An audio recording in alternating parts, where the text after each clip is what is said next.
নমস্কার প্রিয় বন্ধু, জীবনবাণী অনুষ্ঠানে আপনাকে স্বাগত জানাই। অন্যান্য দিনের মতো আজও আমরা মঙ্গলময় ঈশ্বরের জীবনদায়ী বাক্যের ধারাবাহিক আলোচনা নিয়ে উপস্থিত হয়েছি। আমার বিশ্বাস আপনি কৃতজ্ঞতার সাথে এই বাক্য গ্রহণ করে থাকেন এবং দিন প্রতিদিন ঈশ্বরের জ্ঞানে বৃদ্ধি পাচ্ছেন। আমরা খুব খুশি হই যখন আপনি আমাদেরকে আপনার এই আশীর্বাদ পাওয়ার বিষয় ফোনের মাধ্যমে জানান। আসুন শুনি ঈশ্বরের বাক্য আজ আমাদেরকে কি জানাতে চায়।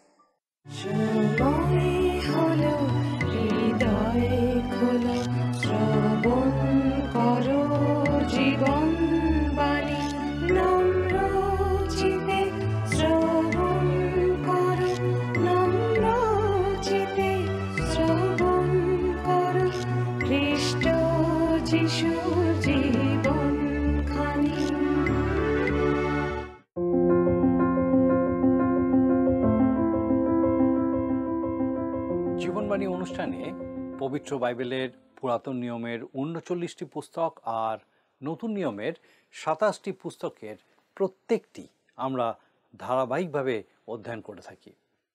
আপনারা যারা নিয়মিতভাবে আমাদের অনুষ্ঠান দেখেন তারা জানেন যে বর্তমানে আমাদের আলোচ্য পুস্তকটি হলো বাইবেলের নতুন নিয়মের অন্তর্গত দ্বিতীয় তিমথিয় পুস্তক।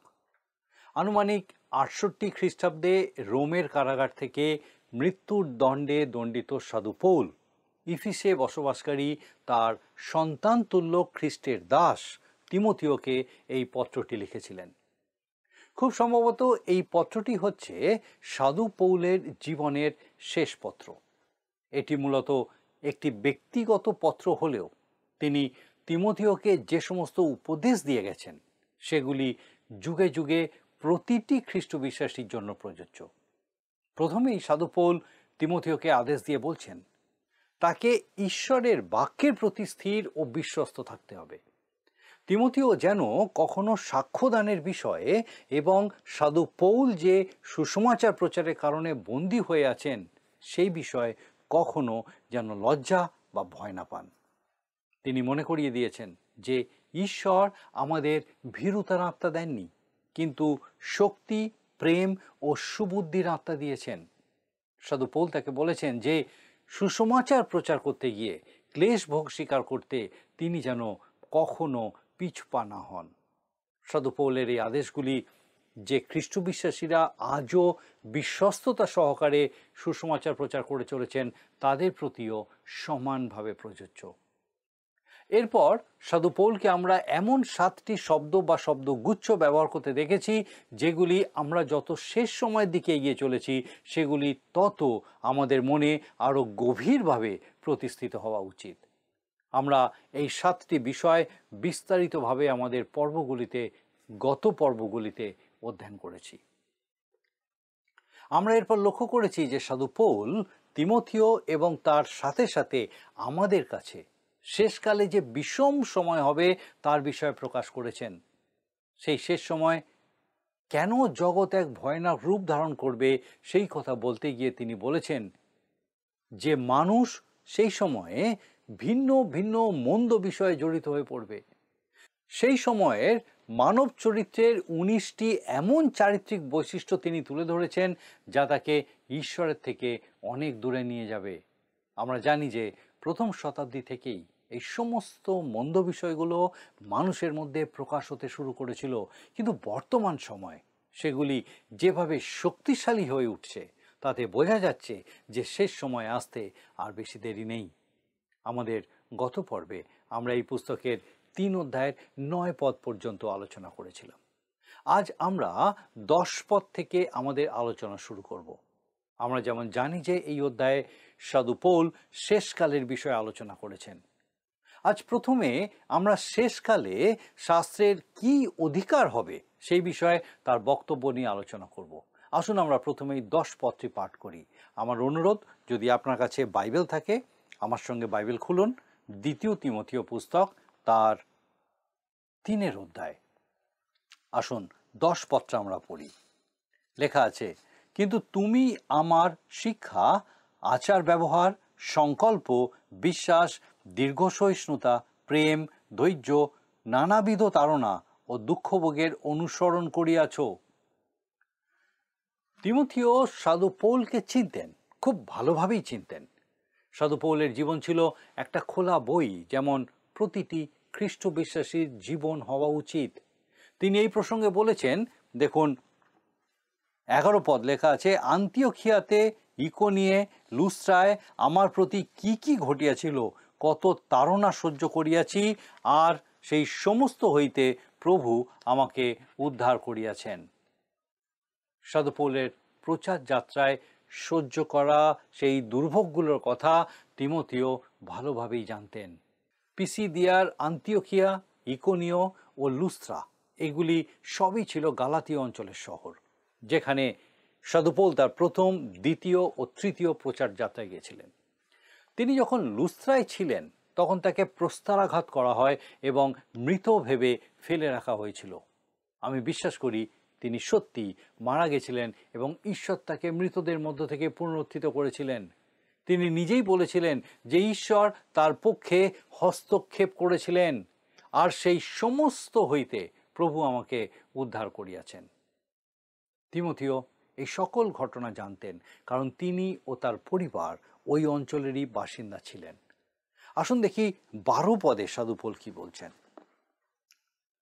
আর যত লোক ভক্তিভাবে খ্রিস্ট যিশুতে জীবন ধারণ করিতে ইচ্ছা করে, সেই সকলের প্রতি তাড়না ঘটিবে। আমি বিশ্বাস করি যে আমরা এই জগৎ এমন এক সময়ের দিকে এগোচ্ছি যখন খ্রিস্টিয়ান বা খ্রিস্ট বিশ্বাসী হওয়ার জন্য মূল্য দিতে হতে পারে। এই জগতে প্রকৃত খ্রিস্ট বিশ্বাসী হওয়া দিন দিন আরও অজনপ্রিয় হয়ে উঠছে। শীঘ্রই এটি বিপজ্জনকও হয়ে যেতে পারে।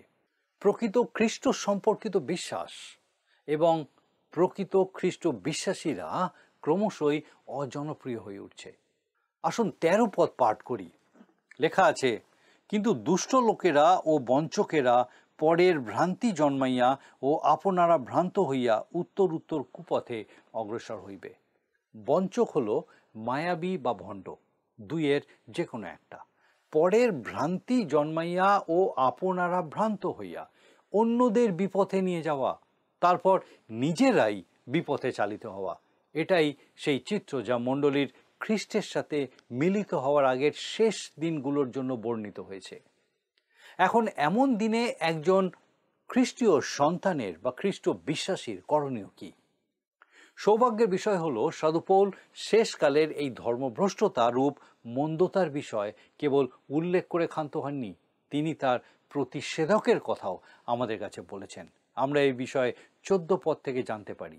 আসুন আমরা 14 ও 15 পদ পাঠ করি। দ্বিতীয় তিমথিও তার 3 অধ্যায় 14 আর 15 পদ। কিন্তু তুমি যাহা যাহা শিখিয়াছ ও যাহার যাহার প্রমাণ জ্ঞাত হইয়াছ, তাহাতেই স্থির থাকো। তুমি তো জানো যে কাহাদের কাছে শিখিয়াছ। আরও জানো তুমি শিশুকাল অবধি পবিত্র শাস্ত্রকলাপ জ্ঞাত আছো। সে সকল খ্রিস্ট যিশু সম্বন্ধীয় বিশ্বাস দ্বারা তোমাকে পরিত্রাণের নিমিত্ত জ্ঞানবান করিতে পারে। অবিশ্বাসে ভরা একটি জগতের বিরুদ্ধে একমাত্র প্রতিষেধক হলো ঈশ্বরের বাক্য। খ্রিস্টীয় সন্তানের জন্য একমাত্র আশ্রয় ও অবলম্বন হলো ঈশ্বরের বাক্য। সাধু পৌল তিমথিওকে বলেছেন যে তিনি যা শিখেছেন তাতে অবিচল থাকতে হবে, স্থির থাকতে হবে। তিনি পবিত্র শাস্ত্র বিষয়ে শিক্ষা লাভ করেছিলেন। তার দিদিমা ও মা ছিলেন যিহুদি এবং তারা নিশ্চিত করেছিলেন যে তিমথিও ঈশ্বরের বাক্যের মধ্যে বড় হয়ে ওঠেন, যেন ঈশ্বরের বাক্য তার মধ্যে সঠিকভাবে অবস্থিতি করে। সে সকল তোমাকে পরিত্রাণের নিমিত্ত জ্ঞানবান করিতে পারে। সাধু পৌল এখানে কোন ধরনের পরিত্রাণের কথা বলছেন? তিমথিও তো ইতিমধ্যেই পরিত্রাণ লাভ করেছিলেন। আসলে পরিত্রাণ 3টি কালের জন্যই প্রযোজ্য। অতীতকাল আমরা পাপ থেকে পরিত্রাণ লাভ করেছি, বর্তমানকাল আমরা পরিত্রাণ প্রাপ্ত হচ্ছি, আর ভবিষ্যৎকাল আমরা পরিত্রাণ পাব। বিষয়টা আসুন আর একটু ব্যাখ্যা করে বলি। ইতিমধ্যে অতীতে আমরা পরিত্রাণ লাভ করেছি। খ্রিস্ট আমাদের জন্য বিচারিত হয়েছেন এবং মৃত্যুবরণ করেছেন। যখন আমরা তার প্রতি বিশ্বাস স্থাপন করি, তখন আমরা সেই মৃত্যুর হাত থেকে জীবনে প্রবেশ করি এবং আর দণ্ডের অধীনে থাকি না। অতএব এখন যাহারা খ্রিস্ট যিশুতে আছে, তাহাদের প্রতি কোনো দণ্ডাজ্ঞা নাই। রোমীয়দের প্রতি পত্রের 8 অধ্যায় 1 পদ। আমরা এখন পরিত্রাণ লাভ করেও চলেছি। ঈশ্বর আমাদের মধ্যে পরিত্রাণের কার্য সম্পাদন করছেন, যা এই জীবনে সম্পূর্ণরূপে পরিপূর্ণ হবে না।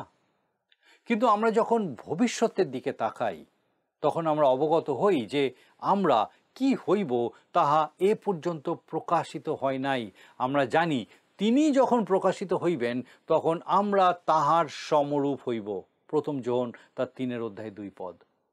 সাধু পৌল বোঝাতে চেয়েছেন যে শাস্ত্র কেবল আমাদের পরিত্রাণের উপায়ই মৃত্যু থেকে জীবনে উত্তরণ, অনন্তকালীন জীবন লাভ এবং খ্রিস্টীয় সন্তানে পরিণত হওয়া শুধু এই বিষয়টাই জানায় না, বরং আমাদের এই মন্দ জগতেও সুরক্ষিত করে রাখে, আমাদের আত্মিক বৃদ্ধি সাধন করে এবং মুক্তি প্রদান করে। আমার দৃঢ় বিশ্বাস যে একমাত্র ঈশ্বরের বাক্যের নিয়মিত অধ্যয়নই এই বিষয়ে আমাদের সাহায্য করতে পারে।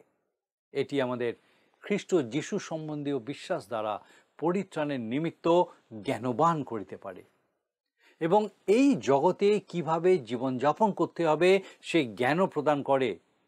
এরপরে আমরা শাস্ত্রের অন্যতম গুরুত্বপূর্ণ পদ পাঠ করতে পারি। লেখা আছে 16 পদ, 2 তিমথিও 3 অধ্যায় 16 পদ। আমি চাইব যে এই পদটা আপনি মুখস্থ করে রাখুন। ঈশ্বর নিঃশ্বসিত প্রত্যেক শাস্ত্রলিপি আবার শিক্ষার, অনুযোগের, সংশোধনের, ধার্মিকতা সম্বন্ধীয় শাসনের নিমিত্ত উপকারী। সাধু পৌল যখন বলেন প্রত্যেক শাস্ত্রলিপি, তখন তিনি আদি পুস্তক থেকে প্রকাশিত বাক্য পর্যন্ত সব কিছুই বোঝান। কেউ হয়তো বলবে, কিন্তু আপনি কি জানেন না যে 2 তিমথিও লেখা সময় প্রকাশিত বাক্য লেখা হয়নি? হ্যাঁ, আমি তা জানি, কিন্তু গুরুত্বপূর্ণ বিষয় হলো প্রকাশিত বাক্য পরে শাস্ত্রের অংশ হয়ে উঠেছে, তাই প্রত্যেক শাস্ত্রলিপির মধ্যে সেটাও অন্তর্ভুক্ত। ঈশ্বর নিঃশ্বসিত। শাস্ত্রের লেখকেরা কেবলমাত্র কোনো কলম ছিলেন না যা ঈশ্বর হাতে তুলে নিয়ে লিখেছিলেন। আশ্চর্যের বিষয় হলো ঈশ্বর তাদের ব্যক্তিত্ব ও চিন্তার ধরন ব্যবহার করেও ঠিক সেই বার্তাই পৌঁছে দিয়েছেন যা তিনি বলতে চেয়েছিলেন। এই মানুষদের মাধ্যমে ঈশ্বর আমাদেরকে তাঁর বাক্য প্রদান করেছেন। আজকের দিনে আমাদের জন্য তার আর নতুন করে কিছু বলার নেই। তিনি যদি আজ স্বর্গ থেকে কথা বলতেন, তবুও তিনি এমন কিছু যোগ করতেন না যা তিনি ইতিমধ্যেই বলে যাননি। এটি শিক্ষার নিমিত্ত উপকারী, শাস্ত্র শিক্ষার জন্য উপকারী। সেই কারণেই আমরা শাস্ত্র শিক্ষা দিই। এটি অনুযোগের নিমিত্ত উপকারী। বাইবেল অধ্যয়ন করলে আমাদের অন্তরে অপরাধ বোধ সৃষ্টি হওয়া উচিত। প্রকৃতপক্ষে এটাই পরীক্ষা করার উপায় যে ঈশ্বরের বাক্য আমাদের জীবনে কার্যকর হচ্ছে কিনা। যদি আপনি বাইবেল অন্য যে কোনো বইয়ের মতো পড়েন, তবে বুঝতে হবে যে ঈশ্বরের আত্মা আপনার জীবনে সঠিকভাবে কাজ করছেন না। কিন্তু যদি এটি আপনাকে অপরাধ বোধে দগ্ধ করে এবং আপনার হৃদয়ে পরিবর্তন নিয়ে আসে, তবে নিশ্চিত থাকতে পারেন যে পবিত্র আত্মা আপনার মধ্যে কাজ করছেন। এটি সংশোধনের নিমিত্ত উপকারী, অর্থাৎ আপনার জীবনের বিষয়গুলো সঠিক পথে আনা, ভুল সংশোধন করা। এটি শাসনের নিমিত্ত উপকারী, অর্থাৎ সুশৃঙ্খল হওয়া, চিন্তা ও কার্যক্রমকে ঈশ্বরের ইচ্ছার সাথে সামঞ্জস্যপূর্ণ করা। এই বিষয়ে সাধু পৌল আরও বলেছেন। আসুন 17 পদ আমরা একসঙ্গে পাঠ করি। লেখা আছে, যেন ঈশ্বরের লোক পরিপক্ক, সমস্ত সৎকর্মের জন্য সুসজ্জীভূত হয়। আমি আরেকবার পড়ি, যেন ঈশ্বরের লোক পরিপক্ক, সমস্ত সৎকর্মের জন্য সুসজ্জীভূত হয়। পরিপক্ক মানে এই নয় যে আপনি ও আমি এমন এক পর্যায়ে পৌঁছাবো যেখানে আমরা সব কিছু নির্ভুলভাবে করব। বরং এর অর্থ হলো আমরা পূর্ণ পরিপক্কতায় পৌঁছাবো, আমরা সম্পূর্ণ পরিণত খ্রিস্ট বিশ্বাসী হয়ে উঠব। সুসজ্জীভূত হওয়ার অর্থ হলো সম্পূর্ণ প্রস্তুত হওয়া, অর্থাৎ ঈশ্বরের বাক্য আপনাকে জীবনের জন্য এবং প্রতিটি সৎকর্মের জন্য যথাযথভাবে প্রস্তুত করতে সক্ষম। আমি সেই ছোট ছোট অনুষ্ঠান ও পদ্ধতিগুলোর বিরুদ্ধে যেগুলো দাবি করে যে কয়েকটি সহজ পাঠের মাধ্যমে আপনি খ্রিস্টীয় পরিপক্কতায় পৌঁছে যেতে পারেন, কতকগুলি ধাপ পার হলেই আপনি খ্রিস্টীয় পরিপক্কতায় পৌঁছে যেতে পারেন। সমগ্র শাস্ত্রই ঈশ্বর অনুপ্রাণিত এবং আপনার জীবনের সকল প্রয়োজন পূরণের জন্য সম্পূর্ণ শাস্ত্রই অধ্যয়ন করা উচিত। কোনো শর্টকাট এখানে কাজ করে না। আমরা তৃতীয় অধ্যায়ের শেষে এসে পৌঁছেছি। আপনাদের স্মরণ করিয়ে দিই যে সাধু পৌল তিমোথেওকে খুব ব্যক্তিগতভাবে উপদেশ দিয়েছেন। তিমোথেওকে ঈশ্বরের বাক্য শিক্ষা দেওয়া হয়েছিল এবং এখন তার দায়িত্ব হলো সেই বাক্য প্রচার করা। সাধু পৌল জোর দিয়ে বলছেন যে অবিশ্বাস ও বিপদগামিতার দিনে আমাদের একমাত্র আশ্রয় আর অবলম্বন হলো ঈশ্বরের বাক্য, এবং সেটি আমাদের সমস্ত প্রয়োজন পূর্ণ করতে, সম্পূর্ণরূপে পূর্ণ করতে সক্ষম। ঠিক এমন কাজই ঈশ্বরের বাক্য সেই অসংখ্য মানুষের জীবনে করছে যারা আমাদের বাইবেল শিক্ষা অনুষ্ঠানের বিষয়ে তাদের প্রতিক্রিয়ায় লিখে থাকেন। আমরা লক্ষ্য করেছি যে প্রত্যেক শাস্ত্রলিপি ঈশ্বর অনুপ্রাণিত, এটি ঈশ্বর নিঃশ্বসিত, এটি সেই কথাগুলোই বলে যা ঈশ্বর বলতে চান, এবং তিনি যা বলতে চেয়েছেন সেটাই সম্পূর্ণরূপে প্রকাশিত হয়েছে। ঈশ্বর বলছেন তার বাক্য লাভদায়ক। যখন এটি আপনার জীবনে প্রবেশ করে তখন এটি এমন কিছু করে যা অন্য কোনো বই করতে পারে না, কারণ এটি ঈশ্বরের জীবন্ত বাক্য। আসুন আজকে আমাদের যে বিষয়গুলো আলোচনা আমরা করলাম সংক্ষিপ্ত রূপে আরেকবার দেখে নিই। প্রথম বিষয়, সাধু পৌল তিমোথেওকে বলছেন যে তিনি সাধু পৌলের শিক্ষা, আচার ব্যবহার, সংকল্প, বিশ্বাস, দীর্ঘসহিষ্ণুতা, প্রেম, ধৈর্য, নানাবিধ তাড়না ও দুঃখভোগের বিষয় অবগত ছিলেন। তিমোথেও সাধু পৌলের জীবন থেকে যা কিছু শিক্ষা গ্রহণ করেছেন সেগুলি যেন তার জীবনে, নিজের জীবনে গ্রহণ করেন। দ্বিতীয়ত, সাধু পৌল শেষ সময় মানুষের জীবনে যে সমস্ত মন্দ বিষয় ও ধর্মভ্রষ্টতা উপস্থিত হবে তার থেকে মুক্তি পাওয়ার উপায় রূপে ঈশ্বরের বাক্য যথাযথভাবে এবং সম্পূর্ণভাবে অধ্যয়ন করার পরামর্শ দিয়েছেন। আমার বিশ্বাস ঈশ্বরের বাক্য এই যে ধারাবাহিক অধ্যয়নের মধ্যে দিয়ে আপনি জানছেন, বুঝছেন, আমার বিশ্বাস আপনার জীবনে বিশেষভাবে তা কাজ করছে। একই সঙ্গে আমার বিশ্বাস ঈশ্বরের এই বাক্যে, ঈশ্বরের জীবন্ত বাক্যের এই সত্যে আপনি আরও উত্তরোত্তর বেড়ে উঠছেন, এবং এই যে সত্য আপনার জীবনে ঈশ্বর তার জীবন্ত বাক্যের মধ্যে দিয়ে বপন করছেন, আপনার জীবনে তা প্রচুর ফলের উৎপাদন করছে যা একমাত্র ঈশ্বরেরই গৌরব করে, এবং বাকি অনেকে আপনার জীবন থেকে এই ফল দেখে ঈশ্বরের গৌরব করতে সমর্থ হচ্ছে। একই সঙ্গে আপনার কাছে অনুরোধ, আপনি যেমন নিয়মিতভাবে আমাদের সঙ্গে এই অনুষ্ঠানে উপস্থিত আছেন, অবশ্যই আমাদেরকে এই ফলের বিষয়ে জানান যে কিভাবে ঈশ্বরের বাক্য আপনার জীবনে কাজ করছে, কিভাবে আপনি আপনার জীবনের এই পরিবর্তনকে দেখতে সমর্থ হচ্ছেন, কিভাবে আপনি ঈশ্বরের পথে আরও এগিয়ে চলেছেন, কিভাবে ঈশ্বর আপনার সেই প্রার্থনার উত্তর আপনাকে পেতে সাহায্য করছেন, আপনার জীবনে এই পরিবর্তনকে কিভাবে আপনি এনজয় করছেন। আমাদেরকে অবশ্যই জানান, আমরা খুশি হব। সেই সঙ্গে বলি, আপনার প্রার্থনার বিষয়ে অবশ্যই আমাদেরকে জানাবেন, আমরা আপনার জন্য প্রার্থনা করব। আর আমার বিশ্বাস আগামী দিনেও আপনি আমাদের সঙ্গে আমাদের এই জীবনবাণী অনুষ্ঠানে ঈশ্বরের বাক্যের এই ধারাবাহিক আলোচনায় অবশ্যই উপস্থিত থাকবেন। আসুন এখন প্রার্থনায় যাব, আর আমি চাইব আপনি আমার সঙ্গে প্রার্থনায় যোগ দেবেন। আসুন প্রার্থনা করি। করুণাময় স্বর্গীয় পিতা, তোমার ধন্যবাদ স্তুতি করি প্রভু যে তোমার পবিত্র পরাক্রমে তোমার জীবন্ত বাক্য তুমি আমাদেরকে দিয়ে থাকো, তোমার জীবন্ত সত্য সেই জীবন্ত বাক্যের মধ্যে দিয়ে প্রকাশ করে থাকো, যেন আমাদের জীবনে তা উদ্ভাসিত হয়, আমরা যেন নতুনভাবে তোমাকে জানতে চিনতে সমর্থ হই, সেই সত্য যেন আমাদের জীবনে ধরে রেখে তোমার সেই স্বর্গীয় পথে এগিয়ে চলার মধ্যে দিয়ে তোমার গৌরব করতে পারি।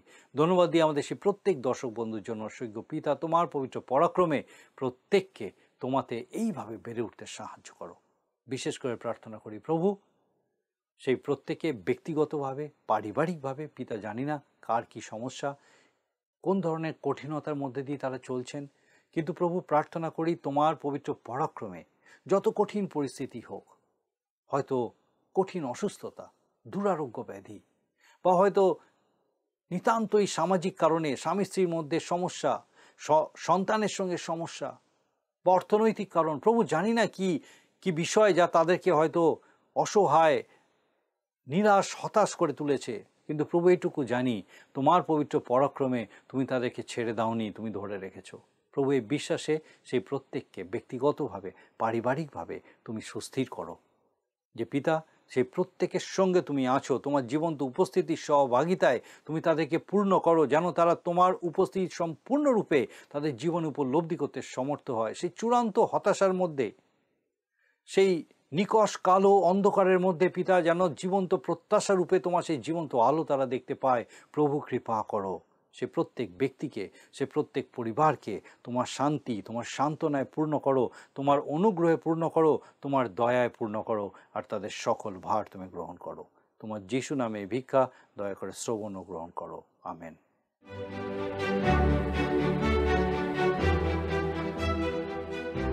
প্রিয় বন্ধু, আপনাদের কাছে আমার বিশেষ অনুরোধ, এই অনুষ্ঠান কেমন লাগছে তা আমাদেরকে জানাবেন। আর যদি আপনাদের কোনো প্রশ্ন থাকে তাও আমাদের জানাবেন। আমরা চেষ্টা করব আপনার প্রশ্নের উত্তর দিতে। আমি বিশ্বাস করি এই অনুষ্ঠানের মাধ্যমে ঈশ্বর প্রতিদিন আপনার জীবনে নতুন নতুন আশীর্বাদ যোগ করছেন। আপনি যদি আমাদের এই অনুষ্ঠান বা পুরাতন সম্প্রচারগুলি আবারও দেখতে চান, তাহলে আমাদের অফিসিয়াল ইউটিউব চ্যানেলটি সাবস্ক্রাইব করুন।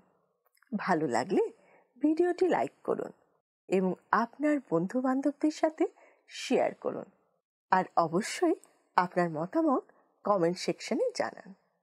আজকের আলোচনার মধ্যে আমরা যা শিখেছি সেখান থেকে একটা ছোট্ট প্রশ্ন করা হবে। আপনি মন দিয়ে শুনে তার উত্তরটা লিখে পাঠাবেন। প্রিয় বন্ধু, আসুন আমরা আজকের প্রশ্ন উত্তরে আসি। গতকালের প্রশ্নের উত্তর অপশন বি, মসি।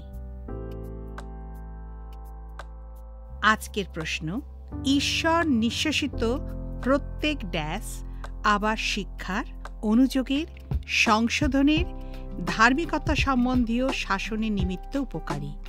অপশন এ আজ্ঞা, বি শাস্ত্রলিপি, সি ব্যবস্থা, ডি নিয়ম। বন্ধু, এই প্রশ্নের উত্তর আগামীকাল সন্ধ্যে 6টার মধ্যে option A, B, C, D সহকারে আপনার নাম ও সম্পূর্ণ ঠিকানা সহ 9433497235 এই নম্বরে SMS-এ অথবা হোয়াটসঅ্যাপে লিখে পাঠাবেন।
আকাশে তারা, তুমি যে আমার নয়ন শ্রুধারা, তুমি যে আমার আধার আকাশে তারা, তুমি যে আমার নয়ন শ্রুধারা, তুমি যে আমার হারানো স্বর্গ, তুমি যে আমার হারানো স্বর্গ, খুঁজে পাই পারে পা, তুমি যে আমার জীবন মরণ সার, তুমি যে আমার প্রেমের বাঁশরি বেদনার পারাবা।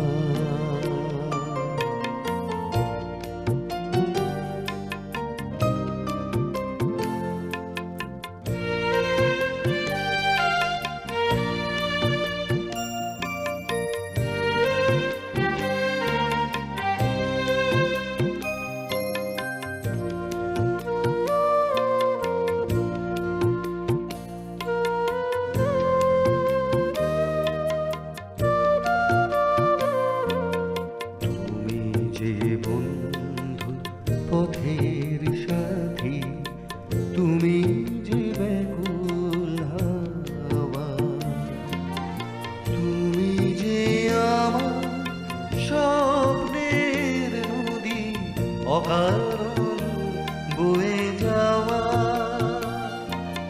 তুমি যে বন্ধু পথের সাথী, তুমি যে ব্যাকুল হাওয়া, তুমি যে আমার স্বপ্নের নদী, অকারণ বয়ে যাওয়া, তুমি যে প্রভাত মনের উদয়া চলে, তুমি যে আমার শ্রাবণে বর্ষা হলে, তুমি যে প্রভাত মনের উদয়া চলে, তুমি যে আমার শ্রাবণে বর্ষা হলে, তুমি যে ক্রুশে মুক্তি সাধনা, তুমি যে ক্রুশে মুক্তি সাধনা, হে যিশু তুমি আমার, তুমি যে আমার জীবন মরণ সার, তুমি যে আমার প্রেমের বাঁশরি বেদনার পারাবা।